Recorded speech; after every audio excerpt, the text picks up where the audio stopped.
In the Senzo Meyiwa trial this week, a childhood friend of the soccer star, Tumelo Madlala, completed its testimony on the witness stand, weeping. The court has also heard how Madlala was paid by Netflix for the pictures that he had of Meyiwa, but he's refused to divulge just how much he was paid. On the Twitter space, listeners weigh in on whether Madlala was a reliable witness.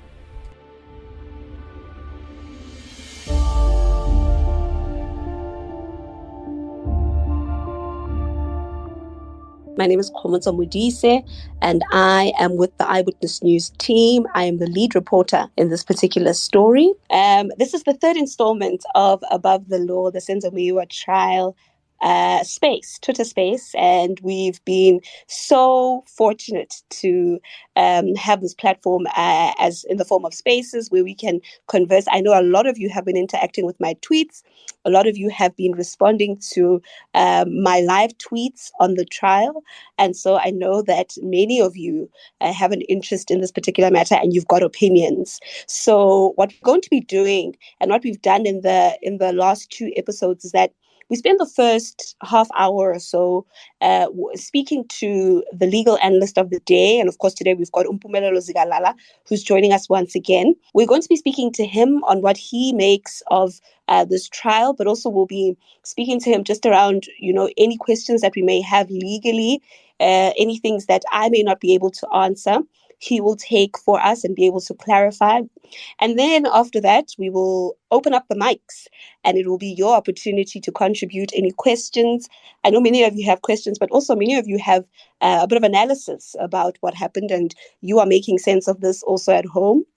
And I know that usually we do this and we take a look at the week that was, but this is also an opportunity for us to take a look at Tumelo Madlala's testimony, because he's completed his time now on the stand. So it means, we can take a look back at, his entire testimony. It's a lot, but we'll try sum it up. Mpumelelo, thank you so much for taking the time. He is a lawyer, but also a legal analyst. Thank you so much for joining us, sir. Good afternoon to you, Kgomotso, and also to the EWN team, and also to the listeners that have tuned in. Thank you so much for joining us. Let's get right into it. I know that you've been watching this case closely, and I appreciate that, because you'll be able to give meaningful contribution and not just, being able to comment on what we ask. But Tumelo's finished his testimony now, and I am certain that he's relieved, because we saw him weeping at the end of that testimony. When this matter started, I don't know if many of you remember, but when he first took the witness stand, he took it, under very rocky circumstances. He had been chased around the Pretoria High Court by journalists, and he was very shaken, emotional. It was very, very difficult for him to take the stand, and the court was kind to him in allowing him the opportunity to be comfortable. And I thought that would set the tone for his testimony. I thought that we would see an emotional, a timid Tumelo Madlala throughout his testimony. But the transformation that he's made from the time that he started to, the type of witness that he was towards the end has been really, it's been incredibly mind-blowing for me. We've seen him chuckling, laughing on the witness stand. We've seen him asking rhetorical questions, at some point, he's been answering with questions, even though he's there to be asked questions. What did you make of him as a witness, Mpumelelo? Well, I think let's start with the most important thing, which is the credibility of any witness which is going to go in a witness stand. I think for me, it was too much of a convenience to forget certain points or certain details when it suited him and when it suited the narrative of the defense. Then he would say, "Nah, I've forgotten." But in certain instances where it's going to assist him, and then he says, "Yes, I do remember. These are the things that were there. I would remember the person at any time who got in and pointed us with the firearm." But with the intimate details of where everyone was when the struggle or the tussle started, then it would seem to go in another direction. However, as a witness, I think there's going to be certain trouble when it comes to the legalities. First one is this one. If you then come in and give account of sequence of events which you've been told by someone else, that's basically throwing your witness out of the window, because it basically means that you're not detailing or giving anything which comes from you. You're giving us hearsay evidence. Now, if you do not going to know who actually was carrying the firearm that shot the fatal shot. You don't know how the gun went off. You don't know how people were standing. There was a bit of evidence which then came in. Unfortunately, it was muzzled out by the court as to whether the exit wound or the entry wound was, and whether it was consistent with his testimony is another issue that will come in, I think, at a later stage. So for me, he may have provided information as to who was there, placing those particular individuals within the same room. However, in pinpointing the 5 accused, which are in the accused box, and actually attaching them into the actual scene of the crime, and placing what exactly did they did do in the individual roles, I think he has failed to do that. And maybe as time comes, and certain other witnesses and maybe witnesses which will be able to collaborate what he's saying. But for me, if we were to give him a score out of 10, I would basically give him a 5 or even a 4. Even though he was able to identify accused number 2, Ubongani Ntanzi, quite strongly and confidently. I mean, from time to time, whenever questions would come, about Untanzi or one of the accused, it's almost as though he would turn into this different person. He'd speak very, very authoritatively to say, I saw him. He'd use language that's very strong to say, even in the next 30 years, I would be able to identify him. I would be able to see him at any point. Even with that, Mpumelelo, do you think his testimony is not worth much? It not especially because the point of identification, or the time of identification, is when this particular accused person is in the accused box.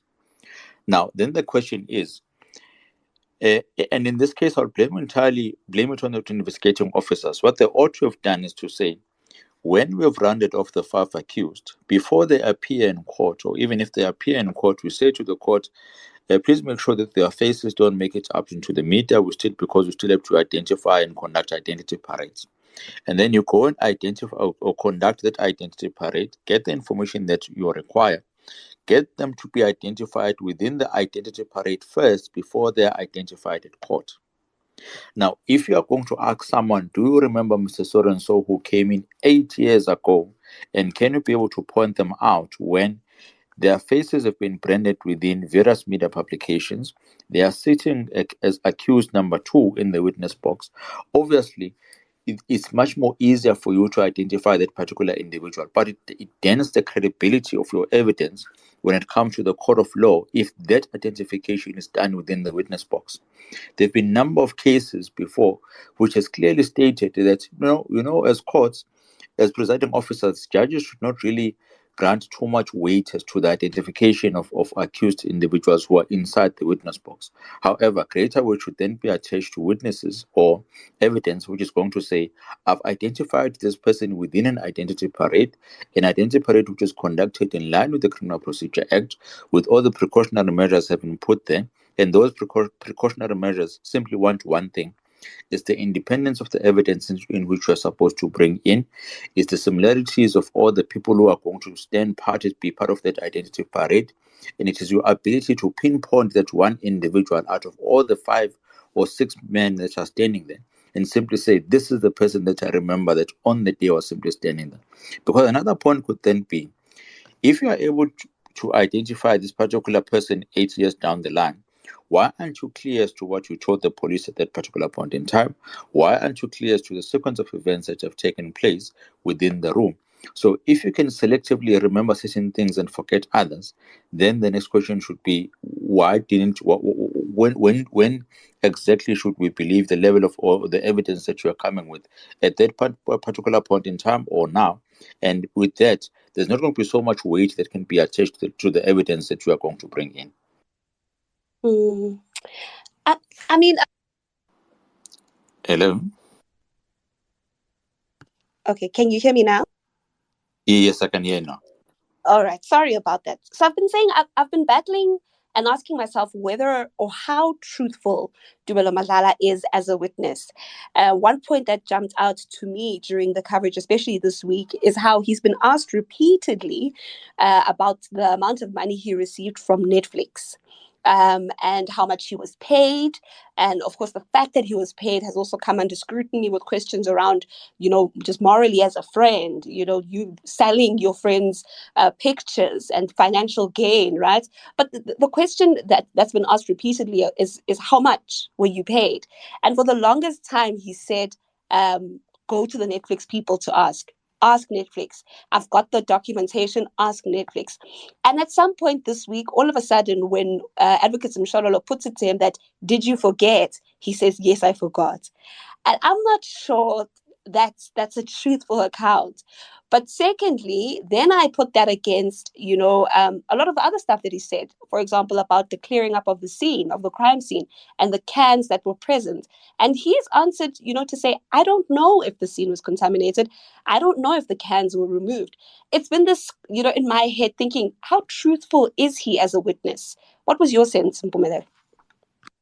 The way in which cross-examination then occurs and the type of evidence which you are supposed to receive from a witness is understandable from both the presiding officer and all the legal practitioners that are there, that we are going to forget certain information. We are humans at the end of the day. We are not superhumans. However, the point then becomes, are you then able to remember the intimate details, be able to repeat the evidence that you gave in examination in chief, and regardless of how the questions have been rephrased, you still stick to the same answer, showing that you really know what you are talking about, it remains there. But the most important one, when it comes to an honest witness, is where they are going to answer even questions which are going to put them in a bad light for the sake of speaking the truth. So what you ought to have done there is to say, I may not remember how much money I've received, but I did receive a certain amount of money, and it's within this particular range. It's impossible that he cannot remember that amount of money. He can be branded as someone who made a profit out of his friend's loss or out of his friend's family sorrow. But at the end of the day, he has answered. He's been able to show that when he goes into the witness box, he's able to answer every single question which is going to come there. This question, by the way, had nothing to do about the sequence of events that took place on the day. So it dealt directly with his credibility as a witness. And I think on that's where he failed to bring the level of credibility, or to increase his levels of credibility to the court. And once you have done that, you then say, I'm a reliable witness. I can be able to provide information to you that you do not have received from anybody else. So if you look at my level of credibility, the way in which I've answered all answers, even those answers which, if you look at it indirectly, whether socially or legally, they're against me, then you must trust what I'm telling you. And that's exactly what is going to cause all the other questions which are then going to come in, or his answers in this case, not to be really trusted by the court, because the court will then say, you are failing to answer basic questions. You are failing to answer basic things which at the end of the day will allow us as a court to have confidence in you and to give you the level of credibility that you ought to receive in the first place.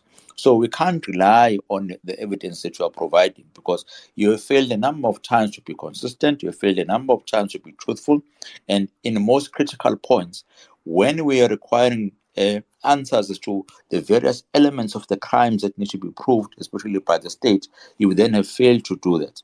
And secondly, with regards to re-examination, I think the state was supposed to really stick on that, and maybe even put it to clarity so that it's understandable from just to make sure that the court understands, and also us as members of the public, because this is going on and everybody can see what's happening. And just to separate the two and say, did the payment from Netflix have any bearing on the witness that you are giving here? Have you changed anything? Did you change anything from the time in which you gave evidence then up until you gave evidence now? Did the receiving of money change any truthfulness or the sequence of events that you've detailed? And for sure, the answers would have been no, no, no, no, no, which would have given the impression to the court that take away the money or include the money, it does not change how I've provided the evidence in this honorable court. So you can trust me, or the credibility that I come with, that I'll be able to give you the answers that you are looking for. And of course, you can rely on the evidence that I'm giving here. Mm. What kind of a foundation do you think he's laid for, the other witnesses that are going to come, particularly the people that were in the house with him on that day? Because he's kind of placed everyone, almost accounted for everyone's whereabouts, in terms of this one was standing there, or I think that I saw that one there. But what type of a foundation has he laid for the next person? For example, if it's Umtogo or if it's Zandi. It's firstly the sequence of events, how this particular incident started from the walking in or the entering of the accused persons or the alleged perpetrators into the room, but the struggle that ensued, who was sitting where and what was taking place. But then, secondly, what he has done indirectly, which is in favor of the defense in this case, especially for accused number 5. Let's remember, when asked, did you see accused number 5 within that room? His answer was no. So he has eliminated him from that particular room. And I think it will be up to the state to then say, how then do we link accused number 5 to this whole process from taking place, or this whole event that took place, so that you can look at his culpability in the wrongdoing that he has participated in. The same would apply for accused number 1 up until accused number 4. I would have expected maybe a response, or one of the questions should be from the counsel to then say, please pinpoint. If you say you only saw accused number 2, did you see accused number 1? Did you see accused number 3 and accused number 4? That must be explicit. It can't be assumed. That's how things went on. But I think what then will follow is that any other witnesses who is going to come in, detailing or be intimately involved as to what exactly happened in that particular room, will then have to state a sequence of events which is similar to what Madlala stated.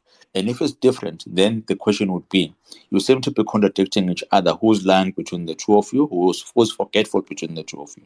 But the most importantly for the defense at legal reps, they would then say, I want to exonerate each of my participants in this particular process so that they are not placed in the same room as the alleged perpetrators.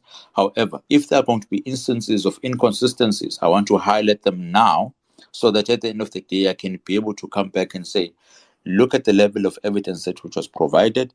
It certainly does not put my client within the same space or the same sequence of events or time as when the alleged offense took place. So definitely, they can't be found guilty of committing that particular crime. Another evidence that we should not sort of not forget is that forensic the J88 report, which details the entry and the exit wound, is going to be very crucial as to how that particular process came through, because it details how the struggle then ensued, then details whether they are speaking the truth as to where the gunshot went off, and where was Mr. Senzo Meyiwa standing, and the alleged shooter, where was he standing. So they're going to try and pinpoint all of those just to make sure that at the end of the day you have a sealed case, and that's from the side of the state. And the defense, of course, will be seeking to discredit whatever that comes from the NPA. Yes, you couple that report about the entry point of the bullet with what we heard from Advocate Mshololo, that a neighbor says he saw someone with a white T-shirt, and of course Madlala says the person who was in a white T-shirt is Senzo Meyiwa.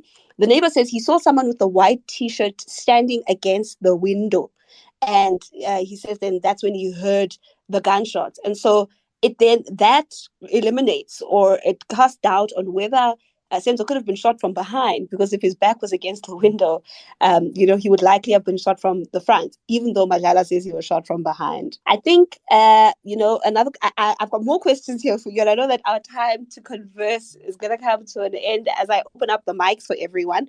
Someone here saying, that's Siyabongwa, saying, this other interesting thing about Tumelo Madlala's evidence is that he can't remember the amount he received last year, but remembers all the events that happened 8 years ago. Right? That's very interesting. And we've spoken about that, how much we can actually excuse, or how much the courts excuse a witness for lapse of memory, which is pleaded over and over again.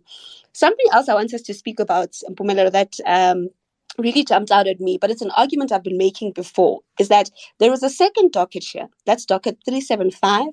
It is the docket that the people in the House are the accused. And what we saw during the last session, about 2 months ago, the NPA said they were still considering that docket, and they would make a decision to prosecute based on what happens in the current matter that's before the courts. Advocate Mshololo makes an important point that I've made before, that because of that, how then, are witnesses truthful while they understand, or do they run the risk of wanting to protect themselves in case they have to stand trial as accused, and what they say now can be used against them? Is that something that you think is a prospective event, that someone that a Tumelo, Togo, Kelly, Zandi, and others get on the witness stand with caution, protecting themselves because they're afraid that in the event that they are prosecuted, what they say is used against them? I think maybe without casting any aspersions, that was the reason why when the matter started, there was an application which was made by Ms. Kelly Khumalo's legal rep of saying, can we have access to the docket? Basically, which have detailed the various statements that would have been there. Now, you see, I still to this day fail to understand what's the strategy of the state when it comes to the second docket. If you go to prosecute a certain matter, like any criminal matter, the burden of proof is on you as a state, meaning that you must be able to prove beyond reasonable doubt that the sequence of events that you are coming with, the people that are involved, and everything that has to do with a certain matter is a story that you are bringing into the court. And there's no other explanation except that the one that you are bringing that must be relied on and that can be proved by anybody else. Now, if there are going to be instances of doubts, instances of maybe this particular matter happened in that particular manner, maybe there's another witness that could have came in, that's where you get instances of doubt which are going to trouble you at the end of the day. Which is why then the state is then called the dominus litis, because we then say to the state, get as many witnesses as you want. There's then going to be a process of elimination in the things which you are going to admit, so that you eliminate the number of witnesses that would go into the witness box. What I think ought to have happened is that the second docket, the 375 docket, they should have said, let's look at the two dockets that we have. They contain evidence. That is your ammunition which you are going to use at court. Let's benchmark between the two. If there are two statements from one individual, let's then say, I want to check what comes from docket number 1, what comes from docket number 2, what is similar, where do the two statements are in conflict with each other. Because you still have access to the investigating officer, then you call the investigating officer, I think it's part 3 or section C of the docket, and then you say to them, the two witnesses in which you've obtained statements from, they are contradicting each other. Can you then call them into either for them to clarify? And if you can see that someone is lying within those statements, then charge them for perjury, charge them for bringing accomplices to the crime, charge them for defeating and obstructing the ends of justice, so that at the end of the day, it doesn't matter. You can have 11 accused persons in a single trial. However, if the elements or the cause of action is the same, and the sequence of events in which will help you to prove your case are all the same, put them in that witness box, because it's going to make it easier for you to prosecute that trial. Another thing which is going to come into play is that you do not want witnesses to come in twice for the same sequence of events, however, in a different matter, because you run a greater risk of them contradicting each other. From the trial that we're in now, you can see the number of events in which the lawyers are saying, look at what you wrote to your statements, look at what you are saying today. Now, we do not want to create another loophole in which they're going to say, look at what you wrote in your statement, look at what you said in your first sitting within another courtroom while you were under oath, by the way, and look at what you are telling us now. All these three versions are contradicting each other. You can't be a credible witness. I do not, for the life of me, I don't understand how the state could then say, we are going to prosecute at a later stage. Why are you doing that if there's a possibility that there are going to be conflicting statements here and there? Which is why you are going to find the problem of a number of people saying that I don't remember, I don't know, I don't remember, I don't know. And which is why you are going to find another problem which is going to loom, where the defense will then say, can you then tell us whether you're going to call these witnesses? Because if you don't, we'd like to subpoena them. They've written very beautiful statements that can be able to assist us at the end of the day. So in order for us to win and to make sure that we're able to defend our clients, please call them. If you don't, give us free rein in order for us to call them in, so that you can be able to ask these particular questions. So for me, I think they should have merged the two. And once these two dockets were merged, then it could have been easier for them to prosecute this matter. But it may be very detrimental to the state if they don't attend to the concerns and the very live possibility of contradictions taking place from the statements of these two dockets. Right. I'm going to invite our listeners now to, you can put your hands up and I will be allowing you the opportunity to contribute. We've got Mpumelelo Zikalala. He is lawyer, legal analyst who's going to be helping us with many of your questions. And he's been really helping us make sense of Tumelo Madlala's testimony. Madlala, of course, is the first witness who was in the house when Senzo Meyiwa was killed to take the stand. We haven't heard of anyone else who, or from anyone else yet, who was present when Meyiwa actually died. And so, you'd imagine that his testimony would bring us closer to the truth or almost start painting a picture for us. I don't know if you feel that way, if you feel that you are any closer to the truth, whether we have any clear indication about what's going on. But let's start with Constitution First. Constitution First is one of our listeners, and he wants to make a contribution, a question or a comment for Mpumelelo Zikalala. Of course, Tumelo Madlala has completed his time on the stand. He's no longer going to be testifying, at least for now, unless he's called back to the witness stand to clarify anything. Constitution First, you have been accepted. Please unmute yourself and make your contribution. Thank you. And thanks to EWN and as well to your guest, Mpumelelo. Let me just make a small comment. I just believe that the society has already taken sides on this issue as well. I don't think the gentlemen who are in the dock there, the way people are reacting, they believe that those guys are guilty. It seems as if we as a society believe something else, that crime could have been committed by those inside. And I have been observing this since the first advocate, who's no longer advocate, but therefore, when he will have this altercation with the judge, you will see even in the social media, even on radio lines, that people are picking the side of TEFO and saying the judge wants to protect the witnesses. Let me tell you, that's the first point that I wish to say. It's difficult. The situation has just been polluted because whatever the witness comes, whoever it comes there, the society has already believed that that person is trying to protect those who are in the house. Because that's the first part. How can, maybe the question now to Mpumelelo is, I can see, okay, what are we to make about the level of either education or understanding of issues of Tumelo Madlala? Because it seems as if the bar has been set so high, people expect so much from the guy. And one, it seems to be, it's the first time for him to appear in cases of this nature.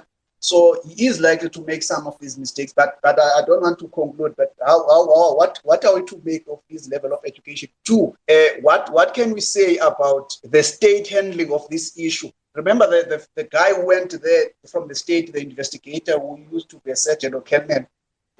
We almost agreed that he also messed up the crime scene. So if we have a situation like that, and isn't it possible that whatever Tumelo says, the state could have contributed as also in messing up the crime scene, and it may look like Tumelo is also lying to defend himself because of this lingering thing that in case you lie, you will also be held liable. You could be charged as well. I think there are those issues to me that these guys, those who are in the house, may be telling some story, but it may not match up with what the state has investigated, including some other things, because the state may have also messed up the crime scene in the way they executed the investigation at the beginning of the whole thing.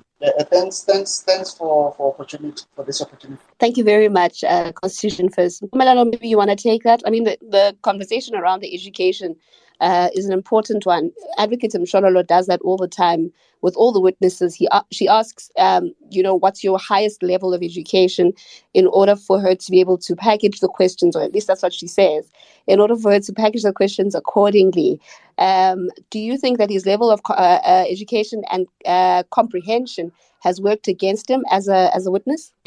I would say not really. Let's remember as to why a witness would go into the witness box. Either you go in there as a person who's an eyewitness, who was certainly there when that particular occasion took place. So all that is being asked from you is to detail the sequence of events as they occurred. It would have nothing to do with your level of education or any expertise that is there. However, when it comes to an expert witness, here we are referring to your forensic investigators, your SAPS. You are then saying you are a person who's been trained, who understands what they ought to do in this particular crime scene. Did you do your job in the manner in which it is written? And if you didn't, tell us why. If you then understand the implications of not complying with the procedures and processes that are put there. Now, the strategy which is then employed by Advocate Mshololo of first starting with the educational background is to then say, I want to highlight to the court that here I'm not dealing with an extremely lay person, if there is such a phrase, but I'm dealing with a person who has basic knowledge of how things actually work in the real world, but most importantly, a person who can comprehend between right and wrong, and they know how to act in accordance with the right convictions of what they have decided. So when they lie or they present information which is not really accurate, I can then be able to draw the conclusion and say that they didn't lie by mistake. They did not unintentionally mislead this court. They knew exactly what they are doing. So at the end of the day, the answers that they have provided are simply there to mislead this court. Hence, why the evidence should not be regarded or any credibility or any reliability be apportioned to them. And the second one is that on the credibility side of things is that there are going to be questions which are going to put you in a bad light as a witness. Those questions have been put in there for a particular reason. You are supposed to answer them, and they are going to put you in a bad light. But the importance of that bad light is that it has no bearing whatsoever to the sequence of events or to the intimate details of the crime which has taken place. Let's make a small example. If he had answered and said, I've received R1 million from Netflix, that does not change that there are certain people that came in on that fateful night. It does not change that Mr. Senzo Meyiwa was shot. It does not change the evidence that he's supposed to bring. But in fact, it works in his favor because it then says, here we have a witness who's able to answer questions, even though socially they can be viewed as he can be viewed as a person who has no morals, even though socially he can be viewed as a person who only saw his friend or financially benefited from his friend and nothing else. And you have an ability to change that during re-examination or to clarify as to what money did you receive and what did you use that money for. So it has no bearing whatsoever in the elements of the case. However, it adds to the credibility which is there. On the first part that was stated by Constitution First is that, you see, this trial is not only about the Senzo Meyiwa family, but it is also about the credibility that must be afforded to the legal justice system, the credibility that must be afforded to the law enforcement agencies, which is why it's important for the NPA to handle this matter with absolute care and diligence, so that at the end of the day we can be seen, or they can inspire confidence in us as members of the public, that if ever someone were to break into my house and kill me, I know that my family will be able to know the truth and the perpetrators will be brought to book and they will be punished accordingly. If they don't do that, then it does cast doubt as to how exactly are police officers handling these particular matters. Are they well trained? Do they even understand what they ought to do? And do we have confidence that they will be able to attend to the investigation as it comes about? Already the NPA is sitting standing on a back foot, because it has taken 8 years for the law enforcement agencies to investigate this matter, and with an amount of time that has lapsed, one would accept that the level of investigations would have been high. The amount of evidence that is going to be produced at court is going to be of high quality, and there's very little disagreements or maybe discrediting of the witness of the evidence which is going to come in, which ought to take place. Now, if 8 years later and so much money having been spent on an investigation, you end up with two dockets which are not prosecuted together, and which was told by the state that another one will be prosecuted at a later stage after this issue of credibility has then come in, then certainly it's not going to inspire any confidence when it comes to us as members of the public. Hence why you would find certain comments which are going to all this time test the credibility of the law enforcement agencies and test the credibility of everyone which is participating inside that particular courtroom, to then say, are you doing all you can to make sure that you're able to bring in justice either for Senzo Meyiwa or for the accused individuals that are there? Yeah, thank you so much for that. I mean, I have this question is for you, Mpumelelo, but it's also for everyone else who's listening. And of course, I'm going to be unmuting a number of you to make your contributions. But the question for me really is, did you get the sense that Tumelo Madlala was at pains to protect himself while he was on the witness stand? Did he come across as a person who wanted to remove himself from the situation and not look like he did anything wrong? And I ask this question because from time to time, what was really shocking for me is at a point where he was asked, "Do you realize that you could be prosecuted for the murder of your friend?" And he burst out laughing. He burst out laughing, head thrown back, covering his face with his mouth, and it was an uncontrollable laugh. So do you think that he was at pains to protect himself somehow and at least show the court that he's not to blame for what happened? I think he was showing by all means that I did not participate in this in the whole thing that has actually taken place, and I seem to align myself with the sequence of events as detailed in the docket which is currently in court. Now, I can assure you that the court is going to take some cognizance in the manner in which he answered that question in. Firstly, it was not a laughing matter. Secondly, you are dealing with a very important matter of your loved one, of your friend that has passed on, and you are there to deal with serious matters. And all that we expect from you is to answer that particular question in a much more serious manner. In fact, it would shock you. And one of the things there should have been is, why should I be prosecuted for something that I didn't do and I'm not the one that came in and shot my friend? I would have no reason to do so. And I've spoken the truth since the day we started these proceedings and up until now. And even 8 years ago, I started speaking the truth. So why should I be prosecuted for telling the truth as to what exactly happened? So that's the type of the credibility and reliability findings which will keep on creeping in here and there. And to go into the witness box is not a nice thing. I wouldn't even be, I don't think I'll be able to survive like it's a normal process. There's a lot of concentration that needs to happen. And not that you need to be careful in the answers in which you are giving, but your answers have got to be crisp to the point. And certainly the way in which he is doing and is answering these questions is not in a manner that may inspire confidence, according to me. Yeah, very interesting. Very interesting to see his demeanor there. I mean, I was really, really surprised and shocked to see that transition, the move from that man who was, weeping and crying uncontrollably and, emotionally pointing out a witness at the beginning of, or a suspect at the beginning of the trial, all of a sudden, has laughing gas and he just can't hold back the laughter. But also at certain points in all of this is almost, cocky, for lack of a better word. It was very interesting to see him change. Letabo was going to be speaking. I have allowed you to be a speaker, Letabo, but before you do speak, a couple of people here in the chat box making their contributions. Someone here wanting to ask, what does it mean for the letter from the NPA that further people may be prosecuted based on the evidence in the current case? And I think Mpumelelo has spoken on that, but he will shed further light because it is an important question. What does a pending case mean for a current case that's before the courts? And then someone else here says, also, perhaps I missed it, but according to Tumelo, the deceased was shot in the kitchen, right? But why was the body found in the lounge instead of the kitchen where the deceased was allegedly shot? We'll come back to those questions after we get our contribution from Letabo.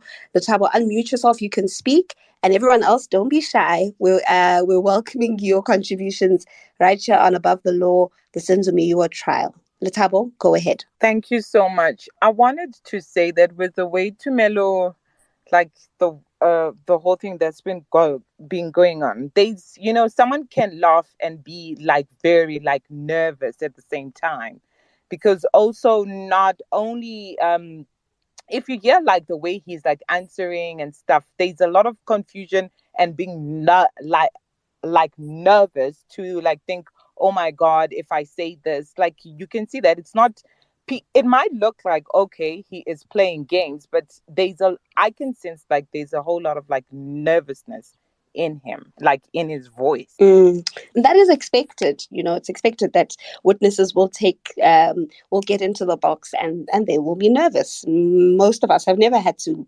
testify in a court of law. So I can see the nerves there. Mpumelelo, I want us to address one of the comments or one of the questions. What does it mean that the letter from the NPA that further people may be prosecuted based on the evidence in the current case?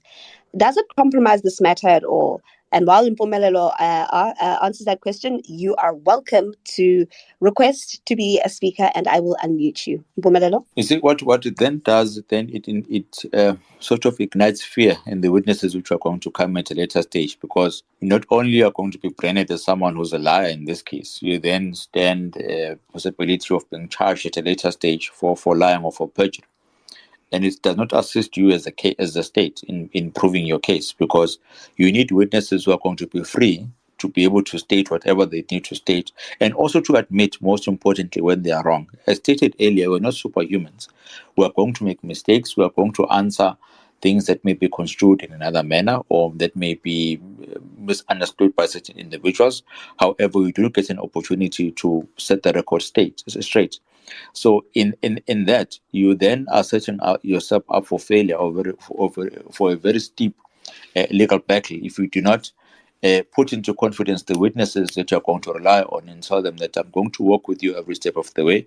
All that I require is that you tell the truth. So that letter has no bearing whatsoever in this current case.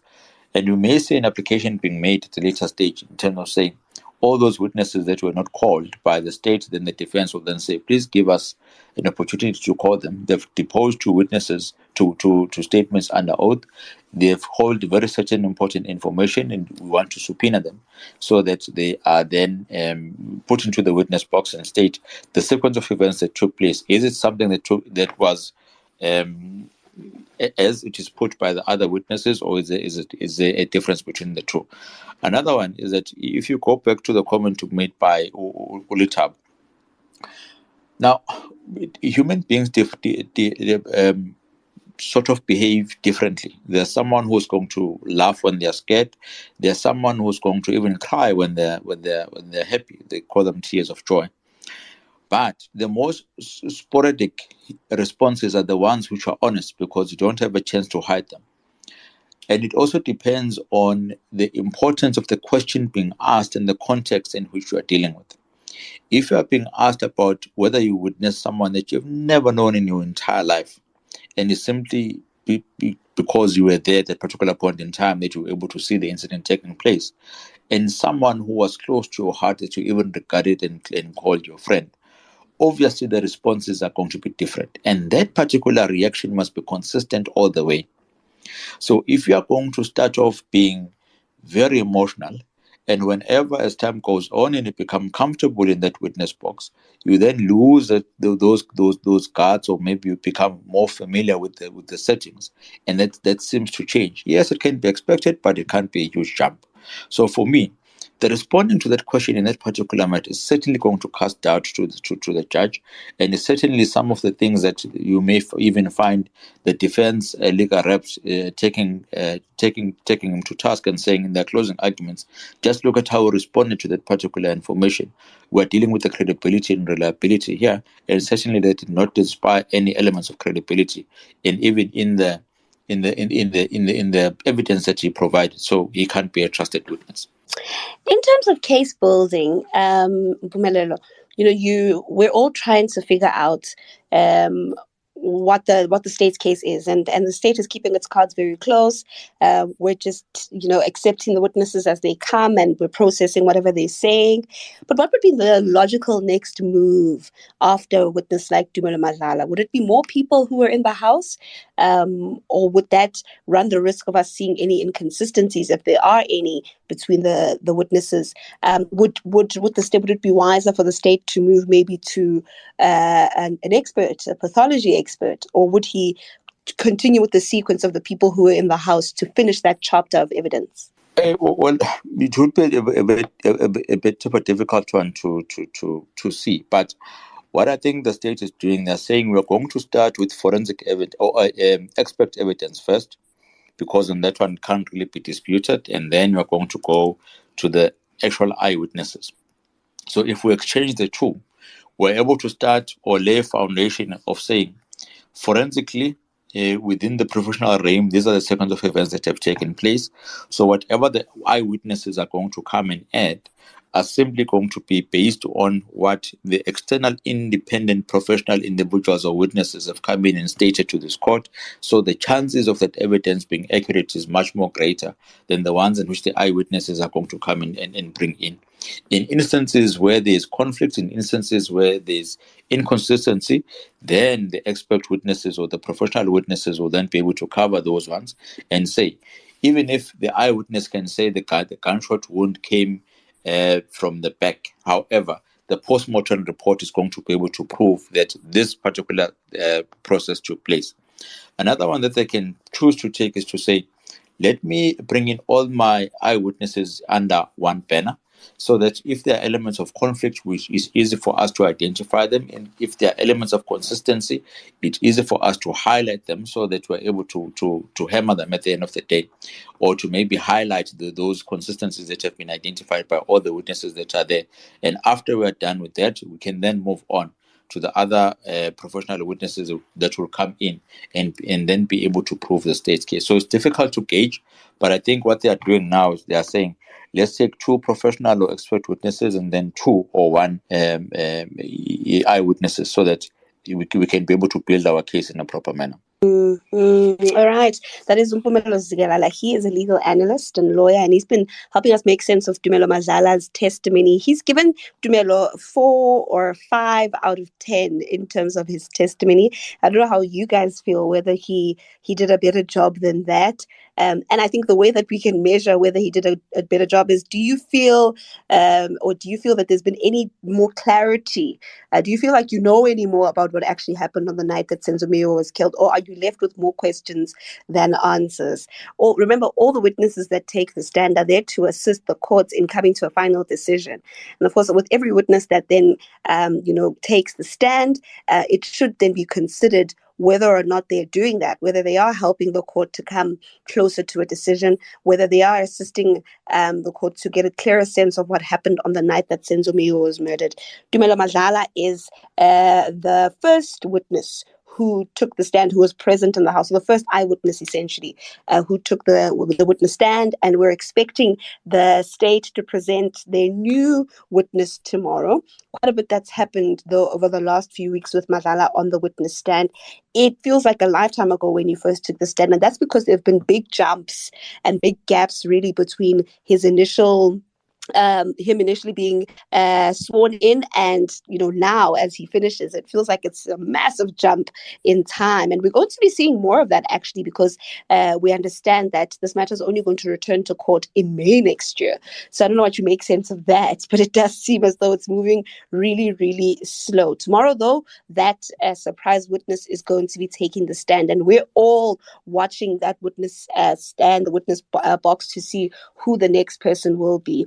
Mpumelelo, I want to speak about the role of the media, because we can't deny or we can't ignore the role of the media in this trial. But also, it's been very interesting to see how the media has been treated in this trial. And yes, I am biased as a reporter. I've got my opinions about how the media is being treated. But I also do think, Mpumelelo, that it's an important conversation to have, because a trial of this magnitude can't run with the media not being present.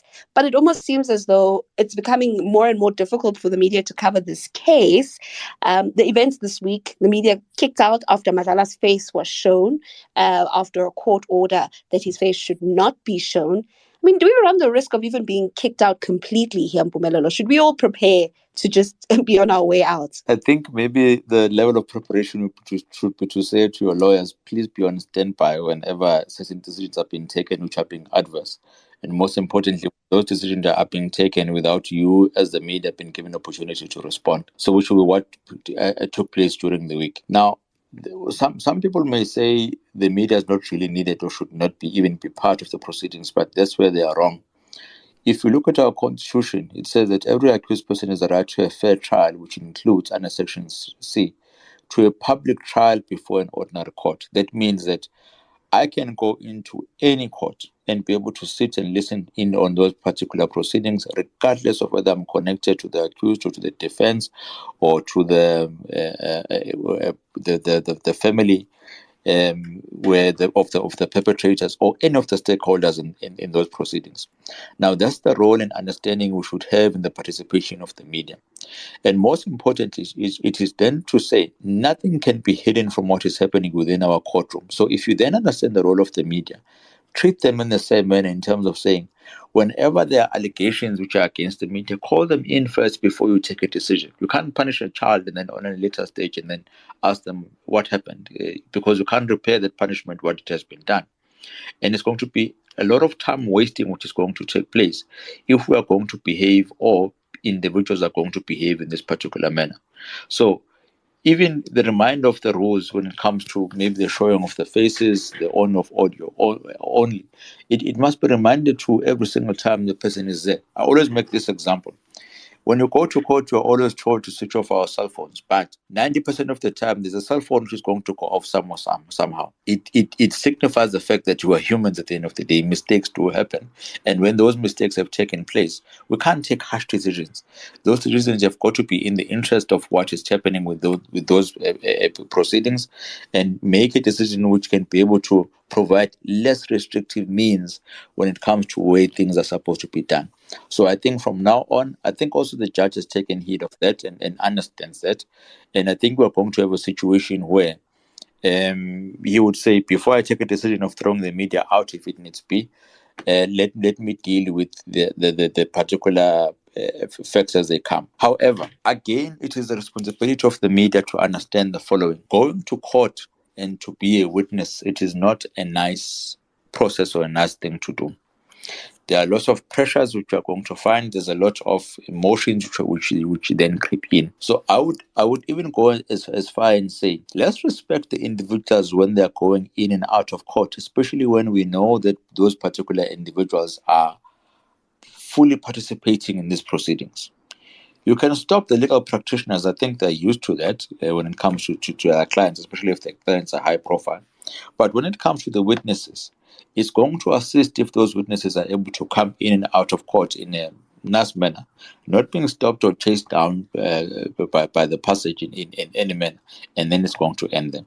Now, if your camera is standing there still focusing on everyone that comes in and out, and the person is not followed or chased in, then it makes a very good case when you're in court to say, but my camera was simply placed there.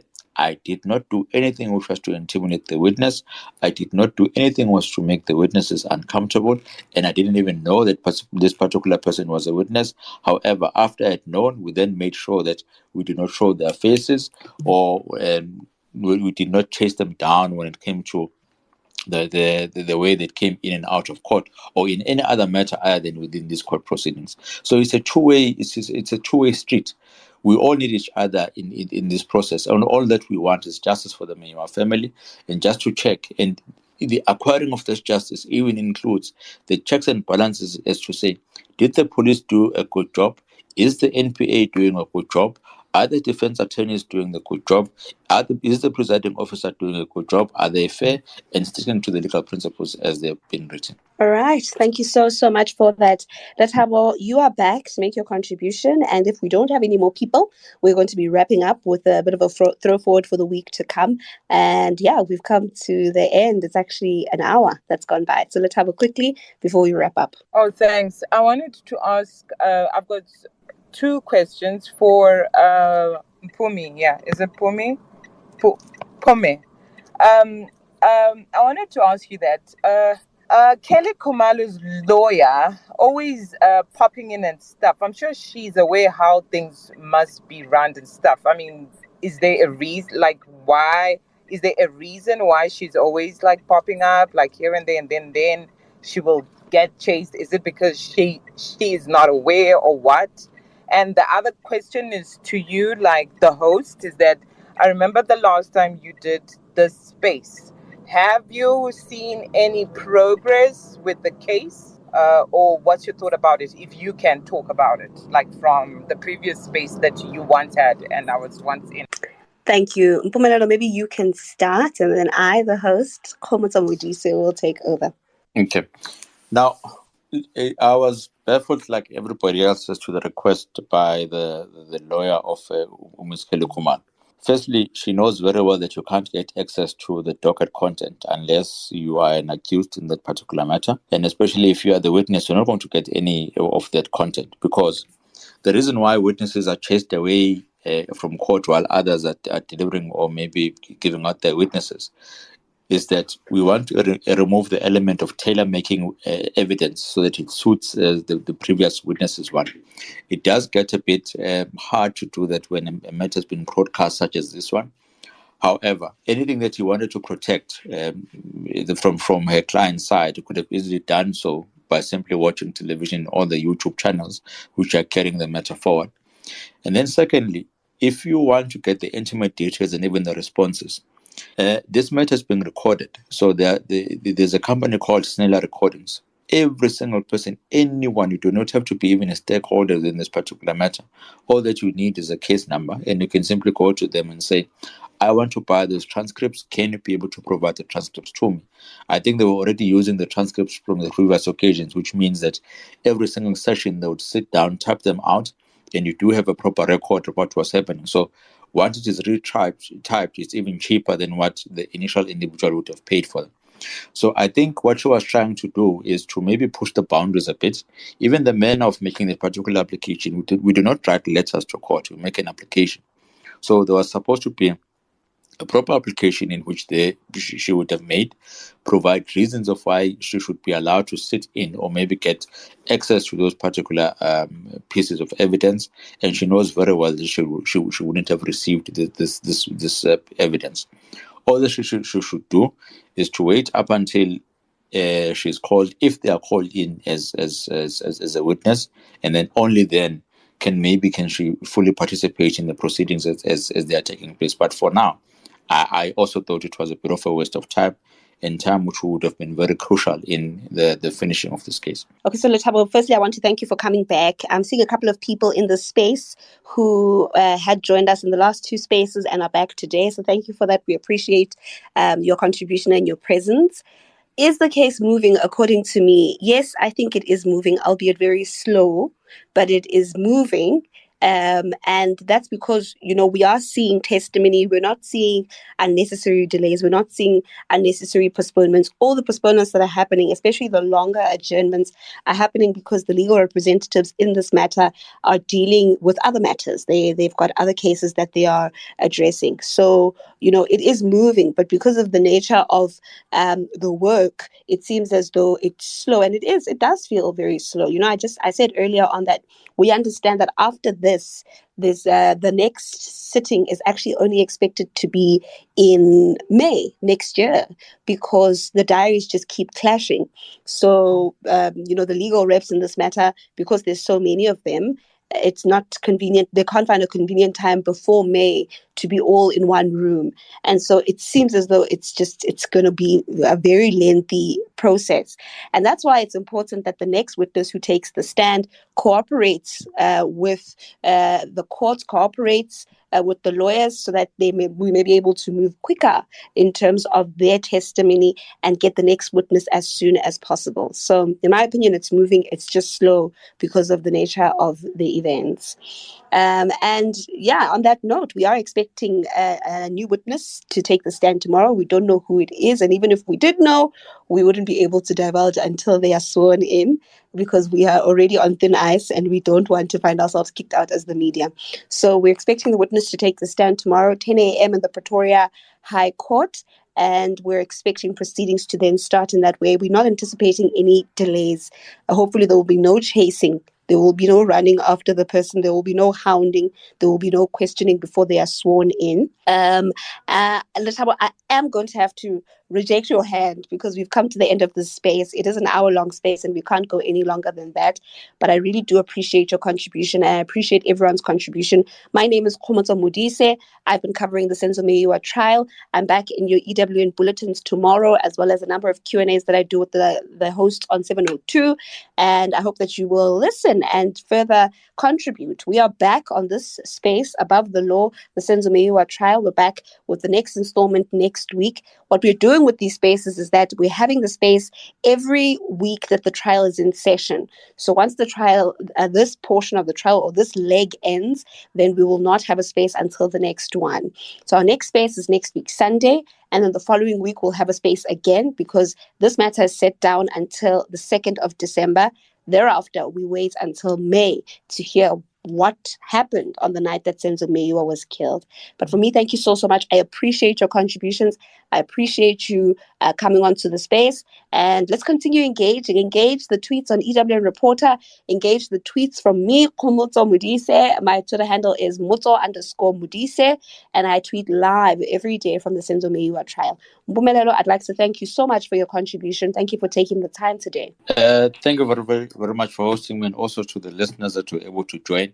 Maybe another conversation that you need to have when it comes to access to justice is this court times that we are subjected to. Absolutely no reason why we can't start at 9 and be able to do even weekends from 9 up until 1. Certainly we'll be able to get more done if you then allocate and drive away from the conventional court times that we've been so used to. Thank you.